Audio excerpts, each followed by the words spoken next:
Good morning.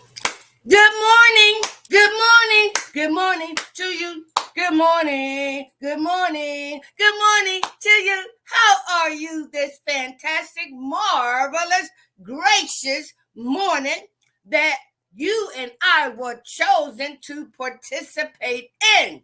For that, I will, and I hope you will too, give him the honor, the praise, the glory, the worship, the hallelujah. But most importantly, the acknowledgement. That's all he wants, to be acknowledged in all things that we do because of his grace and mercy that brought us through. We're living this moment because of you. We want to praise you and thank you too, for it was your grace and your mercy that brought us through and woke us up this morning. And you said to rise because there's one more soul I need you to touch. There's one more person I need you to let them know you love them. There's one more person I need you to feed and to clothe. There's one more person I want you to hug. There's one more person I want you to let them know that you care. If each one teach one, then we all can be unified under the foundation that A.J. Harding talked about this morning. The foundation is Jesus Christ, my Lord and Savior, who brought me from underneath a parked car 34 plus years ago. Hey, so guess what? Open the new doors. Ha ha. Let them keep coming. To God be the glory. Welcome to the Free to Hope morning conversation with Edwina B. That's me, y'all. Free to hope. From recovery, emerge empowered in order to give hope to others, which stands for help others prosper equally. Okay? And so I want to also reiterate that I have a line going through the message this morning that says, vote, vote. I am supporting Velda Jones Potter for mayor. And there was a video yesterday on Facebook, and it talked about, no, it came from the first Black mayor who ran back in 1986, right? And if anybody knows the history and detail about Velda Jones Potter, you need to review that footage today. It goes back into how she helped the state, how she went to DuPont, how DuPont gave her to the city in order to watch the money, make sure it was managed correctly. So guess what? If you can manage money, you can manage a city. She's been there and done that. So my vote is for Velda Jones Potter for mayor of the city of Wilmington. Now, for county exec, Marcus Henry. Now, when I was in the mayor's office as the executive director for the enterprise community, it was Marcus in the community development section of the county that helped me enormously, as well as other nonprofits, to be included in funds that were available, and not just available, but to show, demonstrate, and train us on how to apply for those funds. So if he did it for a small community, guess what he can do for the entire county? He did it for me. He did it for you. He do it for the residents. He do it for the organizations, the agencies. And guess what? Collectively, we are all united under the county executive of Marcus Henry. Okay. And last but not least, of course, is my dear, dear friend and co-worker, but my mentor as well, Bethany Hall Long, who is running for governor. Now, I'm telling you, I've been here in Delaware for 33 plus years of my 34 plus years in recovery.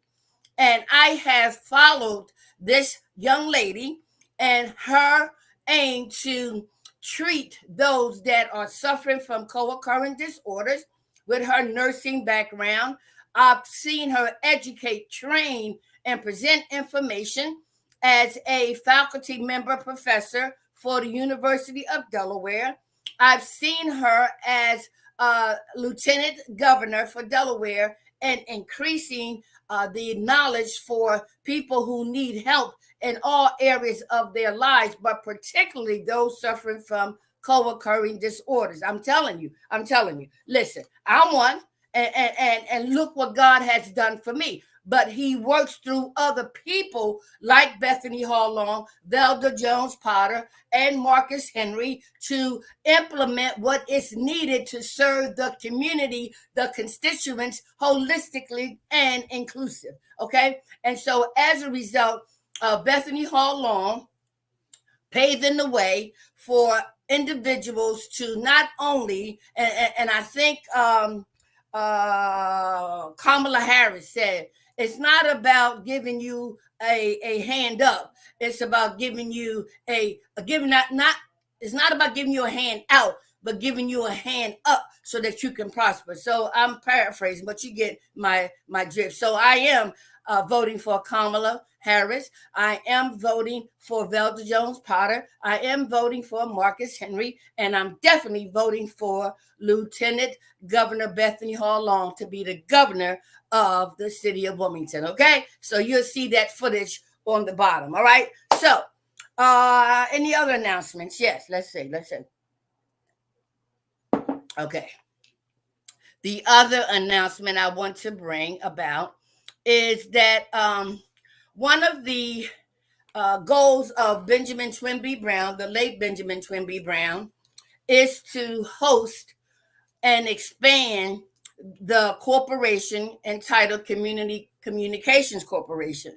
And Don Thomas and his wife Lyric and daughter Legacy are relocating here to Delaware, and I invited them into my own home so that we can make sure that we establish many platforms and many areas of the social media, entertainment, the film industry, documentary, hosting of shows, she empowerment, he empowerment. Come on now.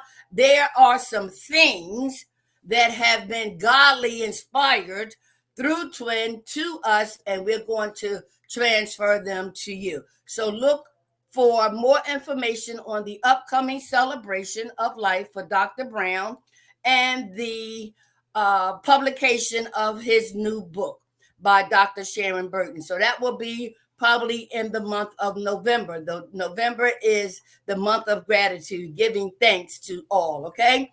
And then let's see, do I have anything else? No. So how was your weekend? How was everything?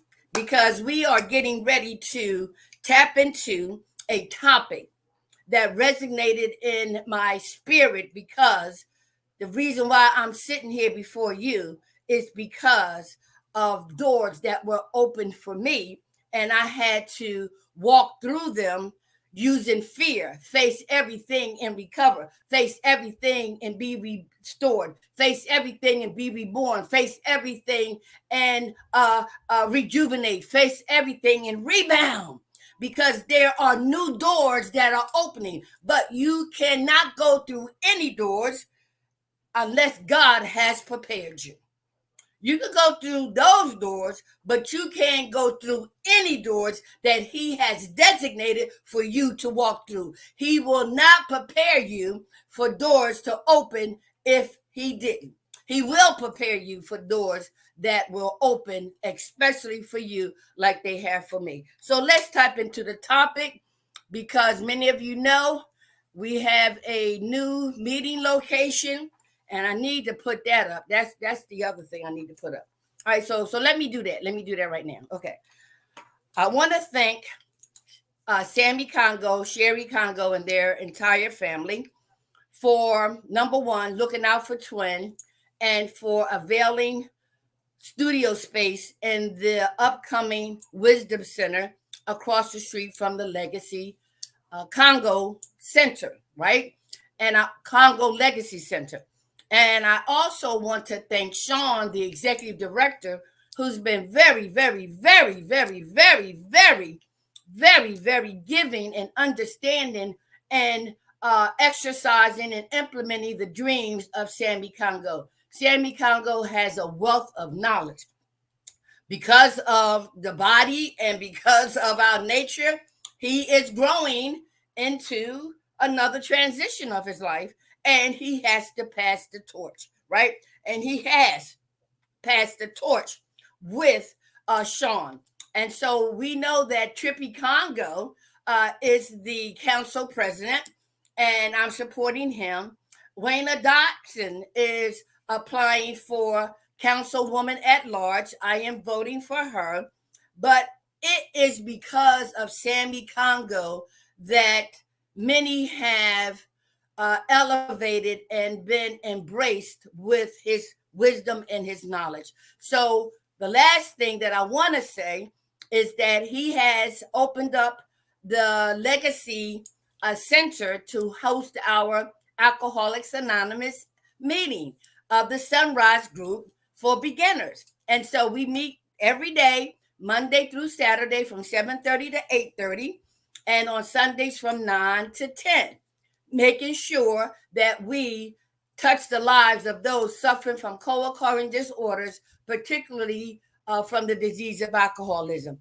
So I want to thank Sammy Congo and his family, as well as Sean, for being a pillar in the community and reaching out to bring the community in so that we can all prosper together. That makes sense? All right, let's get to our topic today. All righty then. Okay, Edwina. So when you hear the words, right, opening doors, right, opening new doors, not opening doors, opening new doors, what resonates in your mind? All right, so I believe in setting the platform, setting the stage, opening a new door. Wow. Okay. Opening up a new door into the new house that my family moved into in 1963 at 2642 North 22nd Street, opening a new door, right? Because the old door, the old house, was just too small, too little, and it was rodent infested. My mom said, "Oh, hell to the no. Eddie Hall, we need to find a new house," right? And so a new door was opened for the Hall family back in 1963. Okay. So as well, we had to go to our new schools, right? So we were sent to, I was T.M. Pierce, and I opened the new door to my education, right? Third, fourth, fifth, sixth grade, all right? And then I went to junior high school, Fitzsimons Junior High School, and I opened a new door for that level of education. Then from across the street from my house, I opened a new door to Dobbins Vocational Technical High School. So these were all new doors that I can give you examples of walking through. Now, there's always a flip side to it. I need to let y'all know. The new doors of addiction, the new doors of alcoholism. In other words, even though I was introduced to smoking, drinking, and the limelight as a child in my own family, right? I opened new doors, or new doors were presented to me to open, to go from sipping, drinking, to smoking, to a new door of marijuana, the new door of snorting cocaine, the new door of black beauties, the new, you get my drift? The new door of crack cocaine, the new door of heroin, the new door of fentanyl. Come on now. So there's always a double-edged sword, a two-sided coin, right? So new doors. But where is that new door leading to? Is it leading to continuing to feed the flesh, or will it lead to the new doors of feeding the spirit, right? And so that this body can begin on a day at a time basis, practice utilizing and showing and sharing the fruit of the spirit. A.J. Harding talked about the foundation, the rock. But guess what? Who created the rock? What's in, and listen. For me, the spiritual foundation of all of this is love. Is love. Is love. All right. I done dropped my glasses. Wait a minute. Okay. Let me go down here. All right. So let's read this together because I do have to be out of here at 7. All right. Okay. So it says here, opening new doors. The promises, are being fulfilled among us, sometimes quickly, sometimes slowly. And this is from the big book, page 84. All right. And so the promises talked about in this passage are slowly coming to life for me. What has given me hope is putting step 9 into action. The step has allowed me to see and set goals for myself in recovery. Old habits and behaviors die hard. Working step 9 enables me to close the door on the drunk I was and to open new avenues for myself as a sober alcoholic. Now, I know you question about that, but as a sober alcoholic, making direct amends is crucial for me. As I repair relationships and behavior of the past, I am better able to live a sober life. Although I have some years of sobriety, there are times when the old stuff from the past needs to be taken care of, and step 9 always works when I work it. Ha ha! Oh my God, it works if you work it. Okay, y'all ready to dive deep into this? Woo! I tell you. All right, let's go deep. So we talked about the new door, right? All right. Now, so the new door that was open to me because I cried out to help me was the new door of letting go of self and asking for help from others, particularly the God of my understanding now, who I didn't know 34 plus years ago, right? And so I became a new creature in a bad situation, in a humiliating situation, in an embarrassing situation, right? Underneath that parked car, right? And so this is where the old Edwina, right?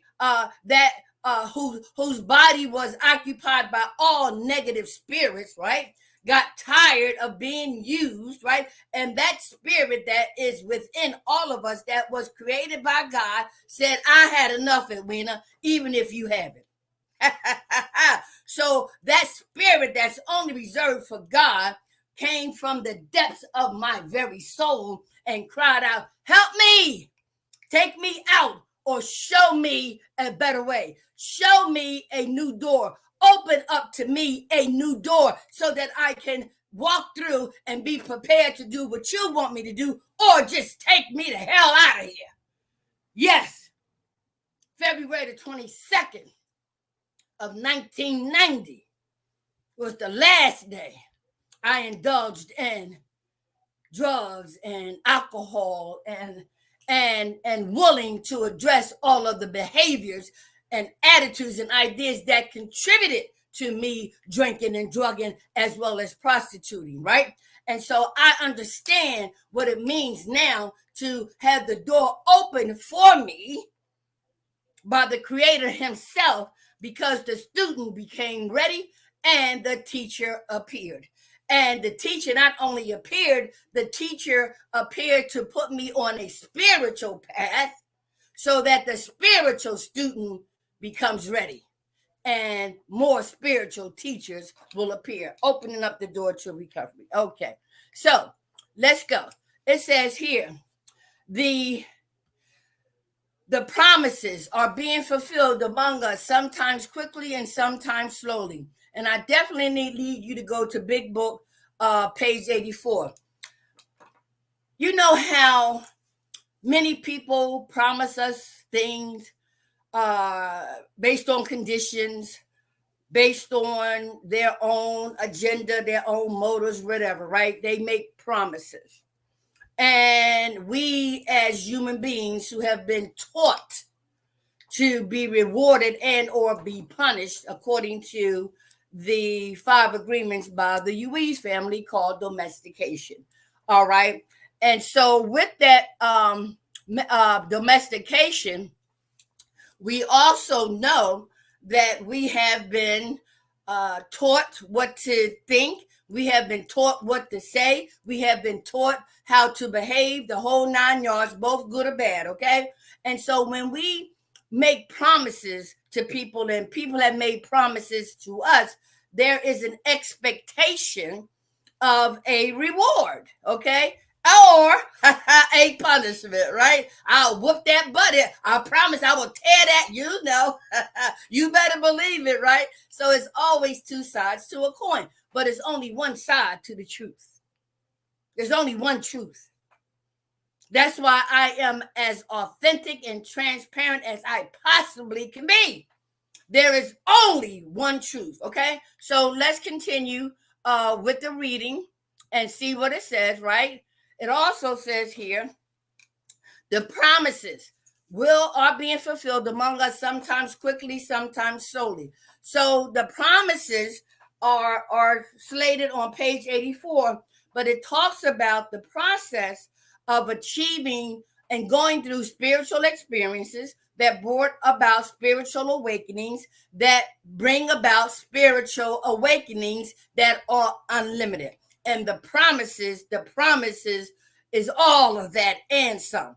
And so after doing and internalizing steps 1 through 8, and when I get to 9, this is the last quote unquote relational shift step that's involved in terms of repairing our past. And so step 9 says, made direct amends to such people wherever possible, except when to do so would injure them or others. And I add, including me, right? Or you. All right. And so after step 9, these promises, we will intuitively know how to handle situations that used to baffle us. We will suddenly realize that God is doing for us what we cannot do for ourselves. We will lose interest in selfish things and gain interest in our fellows.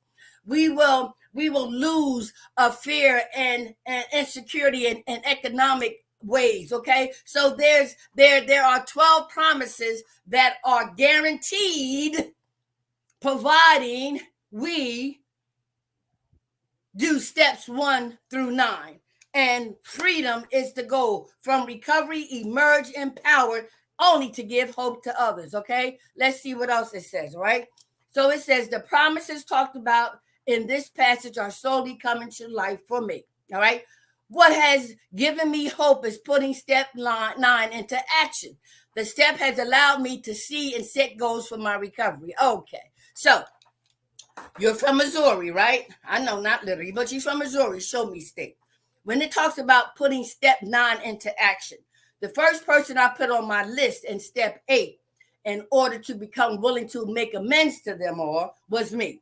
So in step 9, I began to make amends to myself by willingly, right? Submissively, right? Coming into Alcoholics Anonymous and looking at the way they do things, how they say things, and what has helped them to achieve not sobriety, but one day at a time, but a spiritual purpose, a spiritual destiny, right?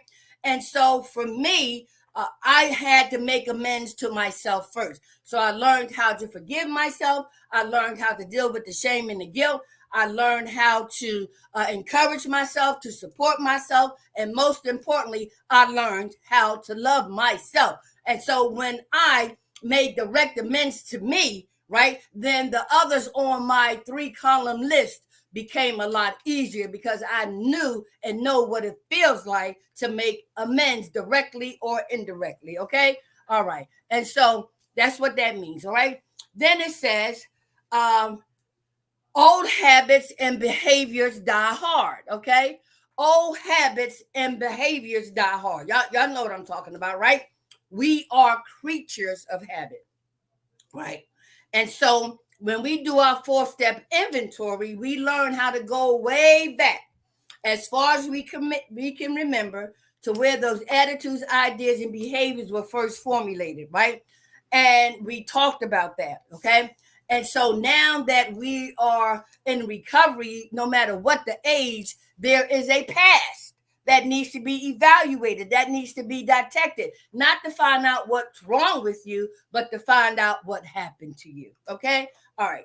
So it says here, old habits die hard. But the more I practice the 12 steps principle, I am developing new habits, right? New ideas, new behaviors based on new and spiritual information, right?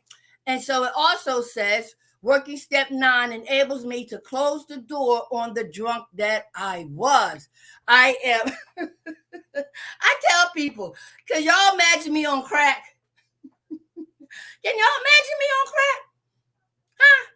They'd be like, no, you got too much energy now. Oh my God. So what? Recovery has helped me, right, to close the door on the drunk and the addict that I was. All right. And then it also goes on to say, and to open new avenues for myself as a sober alcoholic. Now, this is where some of y'all going to say, huh? You still an alcoholic? Yes. I have the disease of alcoholism that is incurable. But based on the maintenance of my spiritual condition, I have a daily reprieve. Now, y'all would have to come to my 12-step meetings to understand what the spiritual message is behind that. Yes, people, I ain't going to go there, right? I'm a sober alcoholic. Because if I choose to pick up a drink or drug, I will only pick up where I left off at. Now, does that make sense to you? All right, then. All right. So then it goes on to say, right, making direct amends is crucial for me. I made direct amends to myself, to my family, and that first list. I made direct amends indirectly or directly to the maybe list, and I definitely made amends directly or indirectly to those I said I would never make amends to. All right. And I gave y'all some examples in the past, right? As I repair relationships and behaviors of the past, I am better able to live a sober life that's where I am joyous, happy, and free, where I can be transparent and authentic, where I can be set free from recovery. I emerge empowered only to give hope to others, help others prosper equally. We were born to serve. Everything that happened to me, everything that was said to me happened and was said. And what? So what? Now what? What you going to do about your life, Edwina? What's the next right thing to do? Oh, hell to the no. What's the next right spiritual thing to do? Apply spiritual principles, tools, and resources to all earthly matters. Okay? All right, you got the drift, right? So let's go back here again. And then he says here, right? Although I have some years of sobriety, there are times when the old stuff from the past needs to be taken care of, and step 9 always works when I work it. All right. So I just got to go. I'm going to say I love you. I praise you and I bless you because my God loves me, has blessed me, and he loves me. Yes, yes, yes. And so today, be of service to someone. Help to open new doors for yourself and others. But make sure those open doors lead to spiritual growth, spiritual maturity, and spiritual wisdom. If it's God's will that we are rejoined tomorrow, I'll be here, and I pray that you will be too. Be safe, be happy, and enjoy this day that will never, ever, ever come again. I am. I hope you will too. Be blessed. Lord, I love you. I love you. I love you. I love you. I love you. I love you.